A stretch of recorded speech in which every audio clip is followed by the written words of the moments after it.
Hi everyone, welcome back to new video. आज की video में हम लोग डिस्कस करेंगे हिमाचल प्रदेश के करंट अफेयर अप्रैल 2024 के 1 से 8 अप्रैल के करंट अफेयर हम डिस्कस करेंगे।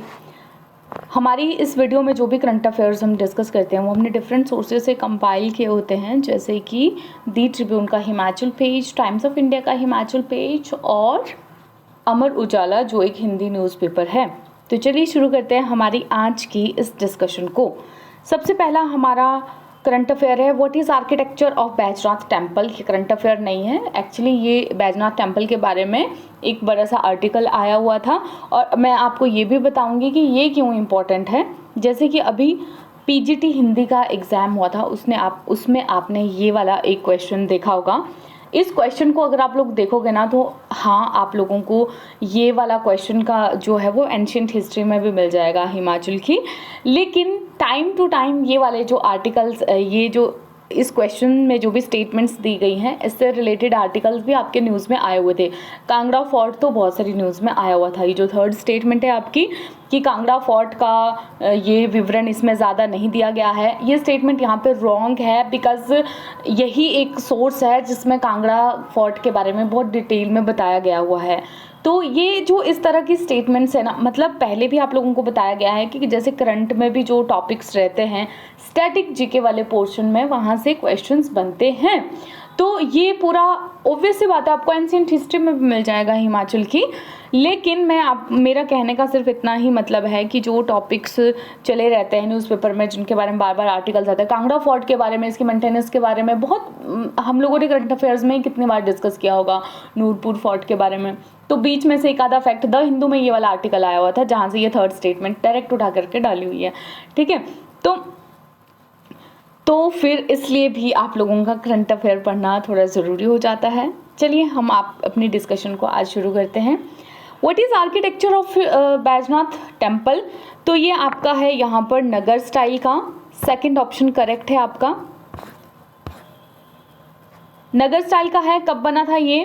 1204 CE में, यानी कि अर्ली 13th सेंचुरी में से बनाया था। टू मर्चेंट्स ने, आहूका और मन्यूका ने इसे बनाया था। आर्कियोलॉजिकल सर्वे ऑफ इंडिया के साथ ही एक प्रोटेक्टेड साइट भी है ये, ठीक है, उनके द्वारा एक प्रोटेक्टेड साइट है। यहाँ पर आप लोगों को दो लंबी लंबी इंस्क्रिप्शंस मिलेंगी। इंस्क्रिप्शंस यानी कि जहाँ पर खुदाई करके कुछ एक इन्फॉर्मेशन लिखी गई होती है, जिसे संस्कृत में लिखा गया है और शारदा स्क्रिप्ट को यूज़ किया गया है। दूसरी को पहाड़ी लैंग्वेज में लिखा गया और टाकरी स्क्रिप्ट को यूज़ किया गया है, ठीक है। इसके बाद यहाँ पर जो रूलर्स थे उस समय के, जयचंद्रा उनका नाम लिखा है। आर्किटेक्ट्स जिन्होंने ये बनाए हुए हैं, डोनर, मर्चेंट्स, ये सारे इंस्क्रिप्शंस में लिखा हुआ है। यहाँ पर बैजनाथ थियोलॉजीज़ वाला यहाँ पर इम्पॉर्टेंट है कि जो बैजनाथ थियोलॉजीज़ हैं, बैजनाथ स्तुतियों में उस समय पर जो भी टेम्पल का कॉम्प्लेक्स जब बना हुआ था, तो इसके बारे में हमें यहाँ से इंफॉर्मेशन मिलती है। जैसे कि मैंने आपको पीछे क्वेश्चन बताया, उसमें बताया था ना कि कांगड़ा फोर्ट के बारे में हमें इससे इंफॉर्मेशन ज़्यादा नहीं मिलती है, तो हिस्ट्री से कनेक्ट करके इन चीज़ों को ऐसे पूछ लिया जा सकता है आपसे कि इन पर्टिकुलर, जैसे ये बैजनाथ थियोलॉजीज़ है, ये हमें किसके बारे में इंफॉर्मेशन देती है, ठीक।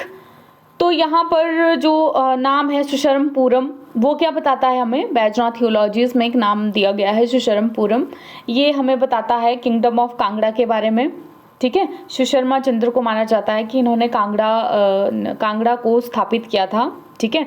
और जो लीजेंडरी किंग थे सुशर्मा कांगड़ा के, उन्हीं से ही ये जो आगे कांगड़ा के महान राजा हुए थे फिर उसके बाद, तो इसलिए सुशर्मापुरम यहाँ पर कांगड़ा को भी कहा जाता है, कांगड़ा का जो राज्य था प्राचीन समय में। सेकंड, बैजनाथ थियोलॉजी में क्या है? जलंधरा और त्रिगर्ता का यूज़ किया गया है कांगड़ा की जगह पर। आप लोगों को पता ही है कि कांगड़ा का पहले का नाम त्रिगर्ता था। जलंधरा इस पूरे एरिया को बोलते थे, जयचंद्र जहाँ पे रूल कर रहा था, जलंधरा, ठीक है। कीरग्राम बैजनाथ को बोलते थे। उस समय पर इसके प्रशासन किसके हाथों में था? राजंका लक्ष्मण चंद्र के हाथों में था, जो नगरकोट की उस समय पर मेन फैमिली थी उनसे संबंधित था। कीरग्राम एरिया को बोला जाता है कि कीरत्स ने इसे ऑक्यूपाई किया हुआ था, जिनको नागवंशीज भी कहा जाता है, स्नेक की वो पूजा करते हैं, ठीक। ऐसा भी इसमें मेंशन किया गया है कि महाभारत के समय में शिवजी अर्जुन से एक ट्राइबल कीरत के रूप में मिले थे। इसके साथ ही ये सारी इन्फॉर्मेशन हमें इन बैजनाथ ईओलॉजी में मिलती है, बैजनाथ स्तुतियों में मिलती है। संसार चंद ने 18वीं शताब्दी में इस मंदिर को रेनोवेट किया था। इस मंदिर को कैसे बनाया गया था यहाँ पर, ये तो हम बहुत बार अपनी स्टोरीज में डिस्कस कर चुके हैं, बिकॉज ये आता है, रावण को इसका क्रेडिट दिया जाता है कि रावण ने इस मंदिर को, रावण से ही ये ज्योतिर्लिंग यहाँ पर छूटा था जब वो इसे श्रीलंका लेके जा रहा था। और ऐसा कौन सा टाउन है हिमाचल का जहाँ पर कि दशहरे का मेला नहीं मनाया जाता है, तो वो भी है आपका बैजनाथ। और ऐसा कौन सा टाउन है जहाँ पर एक भी गोल्ड स्मिथ की दुकान नहीं है, वो भी आपका बैजनाथ है। क्योंकि जस्ट बिकॉज लोगों का ये मानना है कि रावण की वजह से वहाँ पर शिवजी जी आए हुए हैं, इस वजह से लोग वहाँ पे ना ही दशहरा सेलिब्रेट करते हैं और ना ही वहाँ पर कोई भी गोल्ड स्मिथ की शॉप है। How much aid Himachal Pradesh got under Samagra Shiksha अभियान। समग्र शिक्षा अभियान के अंतर्गत हिमाचल को अभी हाल ही में कितनी एड मिली, तो इनको 966 करोड़ रुपए की एड मिली, 996 करोड़ रुपए की एड मिली इनको अभी हाईएस्ट, बहुत ही हायर अमाउंट मिला है इस एड का, 966 करोड़। ये क्यों मिला है इनको, ये इसीलिए मिला हुआ है बिकॉज पिछली बार जो इनको एड दी गई थी उसको 100% हिमाचल प्रदेश ने यूज़ किया हुआ है, तो इसलिए इनको ये बढ़ा कर के एड मिली है। पिछली बार इनको 817.61 करोड़ रुपए की एड मिली थी। ठीक है, स्टार्स प्रोजेक्ट है उसके तहत भी इनको हायर अमाउंट मिला था। ठीक, अब ये जो समग्र शिक्षा अभियान है ये क्या है, ये प्री स्कूल जो होते हैं आपके, प्री से लेकर के क्लास 12th तक के जो क्लासेस हैं उनको कवर करता है और एक inclusive, equitable, affordable school education देना इनका एम है। ठीक है, इसमें 3 स्कीम्स होती थी, उन सबका ये एक तरह का मिश्रण है। एक सर्व शिक्षा अभियान हो गया, राष्ट्रीय माध्यमिक शिक्षा अभियान हो गया और टीचर एजुकेशन। ठीक, इसे 2018 में, समग्र शिक्षा अभियान को 2018 में लॉन्च किया गया था। सेंट्रली स्पॉन्सर्ड स्कीम है ये, मिनिस्ट्री ऑफ एजुकेशन ने इसे लॉन्च किया था। ठीक, जल Jeevan mission was started in the year. जल जीवन मिशन को कब शुरू किया गया था, तो इसे शुरू किया गया था आपके 2019 में। जल जीवन मिशन के बारे में एक ग्राउंड रिपोर्ट आई थी जिसके बारे में ये एक आर्टिकल आया था। जैसे कि आप सब लोगों को पता ही होगा कि हिमाचल प्रदेश अग्रणी राज्य बन गया है जिन्होंने की जल जीवन मिशन के तहत सारे जो 100% नल कनेक्शंस दे दिए हैं। 100% कितने दिए हैं, 17,08,717 नल कनेक्शंस लोगों को दे दिए हैं। और इस मिशन के शुरू होने से पहले जो कनेक्शंस थे वो 7.63 लाख कनेक्शंस थे पहले जो लोगों को दिए हुए थे, बाद में बढ़ा करके ये हो गए 17,08,717। अब इसकी रिपोर्ट में क्या आया हुआ था, ग्राउंड रिपोर्ट में जो न्यूज़ में आया था वो ये दिया था कि ये जो जल जीवन मिशन के बारे में क्या कह दिया गया है कि भाई हमने 100% कनेक्शंस दिए हुए हैं, ये सिर्फ नलके हैं। मतलब नलके तो आंगन में लगे हैं लेकिन उनमें पानी नहीं है। लोगों को नलके लगा दिए गए हैं, पानी नहीं है। पानी क्यों नहीं है, बिकॉज नलके हर घर में देने थे, एक तरह से ये रिपोर्ट दिखाने के लिए कि 100% कनेक्शंस दे दिए गए हैं, लेकिन जो पाइप्स हैं वो टूटी फूटी है, बीच में जो जहाँ से पानी को लेके जाना है कई सोर्सेज से कनेक्टेड नहीं है। बहुत सारी चीज़ें हैं ऐसी जिनकी वजह से आपके वही है कि घर में नलका तो है। और ऐसा भी आया था एक बार न्यूज़ में कि बिल भी आ रहे हैं पानी के, तो मतलब पानी नहीं है लेकिन बिल भी आ रहे हैं पानी के। तो ये इस तरह से बताया गया था कि सिर्फ डॉक्यूमेंट के लेवल पर अगर ये 100% दे दिया जा चुका है, लेकिन ग्राउंड लेवल पर लोगों को पानी नहीं मिल रहा है दूर दराज के एरियाज़ में। अच्छा, इसमें जो फंड शेयरिंग पैटर्न है स्टेट्स और सेंटर में वो 90-10 है। हिमालयन के लिए ऑब्वियस सी बात है, हम लोग को पता है हिमालयन स्टेट्स को थोड़ा ज़्यादा ही मिलता है, नॉर्थ ईस्टर्न स्टेट्स के लिए और हिमालयन के लिए 50-50%, अदर स्टेट्स के लिए और यूटीज़ के लिए 100% है। ठीक, 2019 में इसे लॉन्च किया गया था जल जीवन मिशन को, और ये 55 लीटर ऑफ वाटर पर पर्सन पर डे देने के लिए इसे शुरू किया गया था कि इतनी आपूर्ति देनी चाहिए थी, इसके लिए इसकी परिकल्पना की गई थी। जल शक्ति मिनिस्ट्री ने इसे शुरू किया था जल जीवन मिशन को। Kutaha fair is celebrated in which of the following district. Kutaha मेले को कहाँ पर मनाया जाता है? तो ये आपका मनाया जाता है मंडी डिस्ट्रिक्ट में। मंडी डिस्ट्रिक्ट के कहाँ पर? जंजैहली वैली में। जंजैहली वैली में इसे मनाया जाता है। अब ये कुताहा फेयर किस चीज़ के लिए मनाया जाता है? आपने एक चीज़ का नाम सुना है, मॉरल मशरूम, जिसे हम अपने भाषा में बोलते हैं गुच्छी। ठीक है, मुझे पता है सब लोगों ने इसका नाम सुना ही होगा, मॉरल मशरूम्स। इस वाले मेले में जो मॉरल मशरूम है इनकी खरीद फरोख्त होती है, इसी के लिए इस मेले को जाना जाता है। तो ये आर्टिकल आया था बेसिकली आपके मॉरल मशरूम्स के बारे में। मॉरल मशरूम्स के बारे में ये कि एक जो लोकल लोग होते हैं, जैसे ये वैलीज़ में पीछे दूर दराज के एरिया में, जहाँ पर इनका इनकम का एक सोर्स है मॉरल मशरूम, क्योंकि लोग क्या करते हैं, सुबह निकल जाते हैं, शाम को लाते हैं, और अच्छी खासी कमाई होती थी, बहुत ही महंगी रेट्स पर ये जाती थी। बट जस्ट बिकॉज अभी क्या हो रहा है कि ये जो ग्रीन हाउसेस हैं इनमें उगाया जा रहा है मॉरल मशरूम को, या फिर इसके साथ ही चाइना से जो आ रहा है मॉरल मशरूम, चाइना एक बहुत बड़ा ऑब्स्टेकल बन रहा है, जिसकी वजह से जो मॉरल मशरूम है उसके प्राइस गिर रहे हैं। इस साल तो बहुत ज़्यादा गिर गए इसके प्राइस। दूसरा रीज़न जो इसका बताया जा रहा है वो ये भी है कि ग्रीन हाउसेस वगैरह में जो ये उगाए जा रहे हैं अभी मॉरल मशरूम, बिकॉज़ आप लोग पहले देखोगे ये जंगल में मिलते थे, तो जहाँ वाले जिस एरियाज़ में ये मिलते थे लोग सुबह जा कर के शाम तक इनको लाते थे, अच्छी खासी कमाई करते थे और खूब महंगे रेट्स में जाते थे।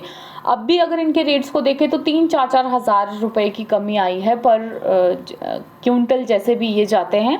ठीक है, 3-4 हज़ार रुपये का गैप देखने के लिए मिला हुआ है। तो ये जो कुताहा फेयर था ये इसमें मेंशन किया गया था, जंजैहली वैली में इसे सेलिब्रेट किया जाता है।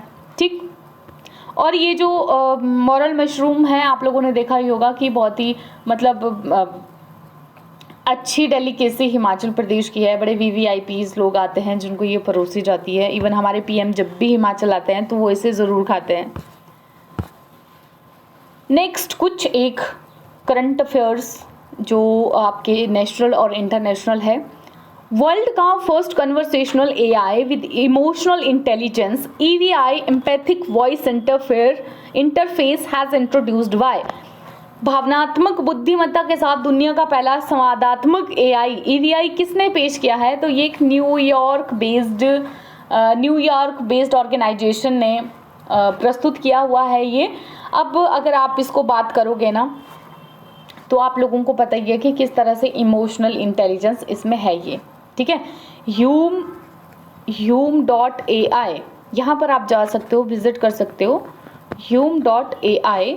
यहाँ पर जब आप विजिट करोगे ना और कन्वर्सेशन को स्टार्ट करोगे तो आप लोगों को पता चलेगा, आप जैसे ही इसको बोलोगे हेलो हाय कुछ भी, तो आपकी जो वॉइस है उसी की टोन से इसको समझ आ जाएगा कि आपका मूड किस तरह से है। ये मतलब कोशिश करता है ट्राई करने की कि आपका मूड सैड है, आप खुश हो, सरप्राइज्ड हो, कैसे हो, आपकी हर एक बात पे ना ये रेटिंग देता है, इतना सरप्राइज्ड, एंगर, ये मतलब जैसे पहले मैंने ChatGPT के बारे में आप लोगों से एक बार बात की थी कि ज़रूर जाना और ChatGPT का एक्सपीरियंस लेना कि आप जैसे कन्वर्सेशन करते हो, लेकिन वो चैटिंग में था कि आप चैट कर रहे हो, वो सामने से वैसे ही रिप्लाई करने की आपको कोशिश कर रहा है।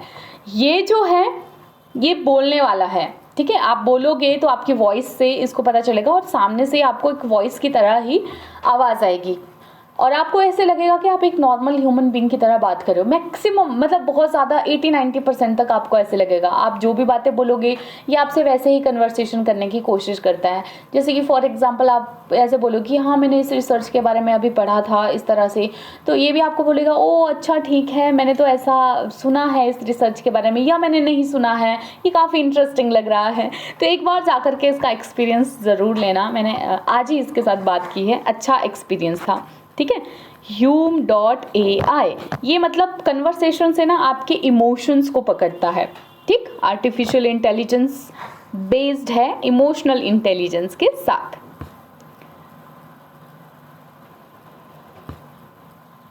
अच्छा, फिर इसमें क्या होगा, एप्लीकेशंस क्या होगी इसकी, ह्यूमन लाइक इंटरेक्शंस करके हमें ये बहुत सारे जो क्षेत्र है उसमें एक तरह से ये रेवोल्यूशन ला सकता है, क्योंकि इंसान की तरह ही रोबोट बातें करेगा, पूरे इंसान की तरह ही आपको ऑब्जर्व करेगा। ठीक है, भगवत गीता रिटन अंडर कोटि Geeta Lekhan Yajna initiative will be offered in the feet of lord Krishna at. Bhagavad Gita जो एक कोटि गीता लेखन यज्ञ के पहल के तहत लिखी जा रही है, उसे कहाँ पर भगवान कृष्ण के चरणों में अर्पित किया जाएगा? तो ये आपका सही आंसर यहाँ पर आ जाएगा उदुपी में। उदुपी में श्री श्री शुगनिंद्र तीर्था स्वामी जी ने, जो श्री पुथी के मट्ठा के हैं, उन्होंने ये इनिशिएटिव लिया है। इनिशिएटिव में 1 करोड़ से ज़्यादा लोग ये लिखेंगे, भागवत गीता लिखेंगे। ठीक है, भागवत गीता को ओरिजिनली किसने लिखा था? तो महर्षि वेदव्यास ने इसे ओरिजिनली लिखा था संस्कृत में। Bilkis Mir, who has become first Indian woman on the Paris Olympic jury, belongs from which of the following district? District नहीं होगा यहाँ पे, स्टेट होगा। ठीक है, कौन से स्टेट से ये बिलोंग करती हैं? तो ये आपकी बिलोंग करती हैं जम्मू एंड कश्मीर से। ये पहली ऐसी भारतीय महिला बन गई हैं जो कि पेरिस ओलंपिक ज्यूरी का हिस्सा बनेंगी। इसके पहले भी जो चाइना में हुई थी, तो उस समय पर भी ये उसका चाइना में जो एशियन गेम्स हुई थी ना, वहाँ पर भी ये जूरी मेंबर थी। अभी ये जुलाई 26 से अगस्त 11 तक होने जा रहे हैं पेरिस में, वहाँ पर भी ये जूरी का हिस्सा बनेंगी। What is the new repo rate announced by RBI? RBI ने जो न्यू रेपो रेट अनाउंस किया है वो कितना है? ये आपका है 6.5%। काफ़ी समय से जो आरबीआई है अपना रेपो रेट को चेंज नहीं कर रहा है, अभी भी इसने सेम रखा है जैसा पिछली साल रखा हुआ था रेपो रेट। रेपो रेट क्या होता है? थोड़ा सा रिवाइज कर लो अपनी इकोनॉमी का पोर्शन। रेपो रेट वो दर है जिसमें आरबीआई यानी कि हमारा जो सेंट्रल बैंक है वो कमर्शियल बैंक को रुपए देता है। ठीक है, लैंड करता है, उधार देता है। अब इसके बाद एक और टर्म आती है आपकी reverse repo rate. Reverse repo rate क्या होता है? यहाँ पर कमर्शियल बैंक्स जो होते हैं वो आरबीआई को रुपए देते हैं, तो हमेशा जो रेपो रेट होता है वो ज़्यादा होता है और जो रिवर्स रेपो रेट होता है वो कम होता है। Miraj town, sitar tanpura where got GI tag recently is located in which state? Miraj town जहाँ के सितार तानपुरा को जीआई टैग मिला है वो किस स्टेट में लोकेटेड है? तो ये आपका लोकेटेड है महाराष्ट्र का। महाराष्ट्र का जो मिराज टाउन है, यहाँ के सितार तानपुरा को मिल गया है जीआई टैग। जीआई टैग आप लोगों को पता ही है कि क्या होता है, एक पर्टिकुलर जगह का यूनिक प्रोडक्ट जो आपको सिर्फ और सिर्फ वहीं पर मिलता है। At which of following organization Draupadi Murmu ji launches India's first gene therapy for cancer?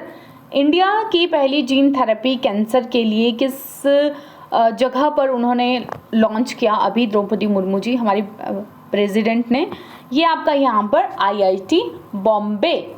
क्या नाम है इसका? नेक्सकार 29 नहीं, नेक्सकार 19। World health day is celebrated on? World health day को कब सेलिब्रेट किया जाता है?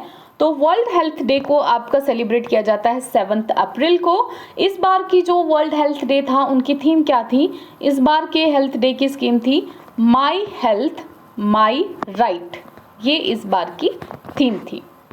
तो ये थे हमारे कुछ एक करंट अफेयर्स। आई होप आप लोगों को ये सेशन अच्छा लगा हो। जो भी आपका फीडबैक हो कमेंट सेक्शन में ज़रूर दें। जल्दी मिलेंगे एक नई और बेहतरीन वीडियो के साथ।